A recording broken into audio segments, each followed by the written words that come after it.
وعلیکم السلام ورحمۃ اللہ وبرکاتہ۔ محترم، شریعت اسلامیہ میں سود دو طرح کا ذکر کیا گیا ہے۔ ایک کا ذکر قرآن مجید میں ہے جو مالی سود ہے، پیسوں کا سود ہے، کہ کوئی کسی کو رقم دے کر مخصوص مدت کی جو مہلت دیتا ہے، یعنی کہ ادھار دی مہینے کے لیے یا 2 مہینے کے لیے، تو اس پر اصل رقم سے زائد کا جو مطالبہ کیا جاتا ہے وہ سود ہے۔ جیسے کسی کو 1000 روپیہ دیا اور کہا کہ 2 مہینے بعد یا آنے والی فصل پر آپ مجھے 1500 دینا، تو یہ سود کہلائے گا۔ یعنی رقم دے کر ادھار اس پر اضافی کا مطالبہ کرنا، اسے ہم کہتے ہیں کہ یہ ربا نسیہ ہے، ٹیکنیکلی شرعی طور پر مالی سود کہلاتا ہے، اور یہ قطعاً حرام ہے، اور اس کے حرام ہونے میں کوئی شبہ نہیں ہے۔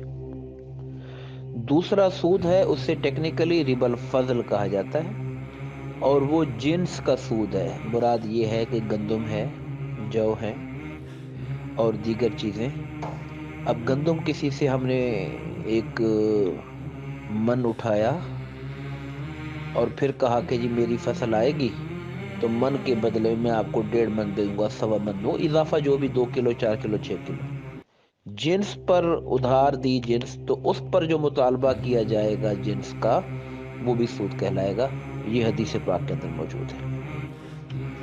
جہاں تک آپ نے سوال کیا ہے کھاد کی بوری کا یا سپرے وغیرہ کا یا یہ چیزیں، یہ ٹیکنیکلی سود کی تعریف میں نہیں آتی، چونکہ میں نے ذکر کر دیا کہ سود یا تو پیسوں پر، کیش پر کیش کا اضافہ ہے، یا جنس پر جنس کا اضافہ ہے۔ جب جنس تبدیل ہو جائے، مثال کے طور پر کہ میں نے آپ کو 1 من گندم دی تھی، لیکن واپسی کے لیے میں آپ سے مطالبہ کرتا ہوں کہ آپ مجھے 1.5 من سری دے دینا، تو یہ سود نہیں بنے گا، چونکہ جنس بدل گئی۔ اس لیے جب ایک آدمی آپ کو کھاد کی بوری دیتا ہے تو اس بوری کے اوپر جو وہ اضافہ مانگ رہا ہے، تو وہ یوں سمجھ لیں، اس کا جو شرعی قاعدہ ہے وہ یہ ہے کہ ادھار کی بے، یعنی نقد بے، اور ادھار کی بے کے ریٹ کا فرق ہونا۔ بھئی میں کیش میں آپ کو یہ بوری 1500 کی دیتا ہوں، اگر آپ ادھار لیں گے تو یہ آپ کو 1800 کی دیں گے، تو یہ سود کی ڈیفینیشن میں داخل نہیں ہوتی، سود کی تعریف اس پر لاگو نہیں ہوتی۔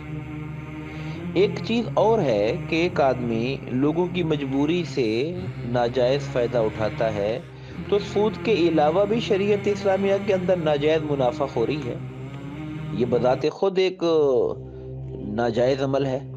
کوئی آدمی ذخیرہ اندوزی کر لیتا ہے ضرورت کے وقت، اور بعد میں مرضی کا ریٹ نکالتا ہے، تو ذخیرہ اندوزی کرنا بذات خود ناپسندیدہ کام ہے، شریعت کی نگاہ میں ایک ناجائز امر ہے۔ اور پھر ایک ظلم بھی ہوتا ہے، کسی پر کسی کی مجبوری سے فائدہ اٹھانا، استحصال کرنا، کسی پر ظلم اور زیادتی کرنا، اور آپ کچھ بھی کسی چیز کے کھاتے کے اندر بھی اس کو لا سکتے ہیں، لیکن بہرحال سود کی تعریف اس پر لاگو نہیں ہوتی۔